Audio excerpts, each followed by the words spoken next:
एक समय की बात है, एक किसान था जो कुंदनपुर नामक गांव में रहता था। उसकी उम्र हो चुकी थी, जिसके कारण उससे खेती का काम नहीं होता था। इसलिए उसने सोचा कि क्यों ना वह अपनी खेती की जमीन और अपनी भैंस को बेच देगा। उसे जो पैसा आएगा उससे वह कोई नया काम शुरू कर लेगा। अगले दिन उसने पूरे गांव में चर्चा फैला दी कि वह अपनी जमीन बेचना चाहता है और उसे कोई उसकी जमीन को खरीदने वाला चाहिए। 1 महीने के अंदर उसे कोई उसकी जमीन को खरीदने के लिए मिल जाता है।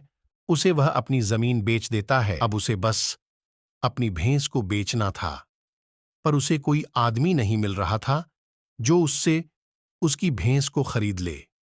किसान ने बहुत कोशिश की अपनी भैंस को बेचने की, पर वह नहीं बेच पाया। एक दिन किसान को किसी से पता चला कि शहर में मेला लग रहा है। यह सुनकर किसान के दिमाग में एक विचार आता है कि क्यों ना वह अपनी भैंस को मेले में जाकर बेचे। अगले दिन वह मेले में अपनी भैंस को बेचने के लिए गया। रास्ते में उसका सामना एक डाकू से होता है। वह डाकू उसे कहता है, अपनी भैंस को मेरे हवाले कर दे, वरना मैं इस लाठी से तुम्हारा सर फोड़ दूंगा। यह सुनकर किसान डर गया और उसने अपनी भैंस डाकू के हवाले कर दी।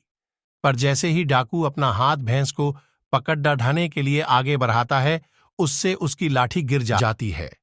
जैसे ही उसकी लाठी जमीन पर गिरती है, किसान लाठी उठाकर डाकू को वैसे ही डराकर भगा देता है और अपनी भैंस उससे वापस ले लेता है।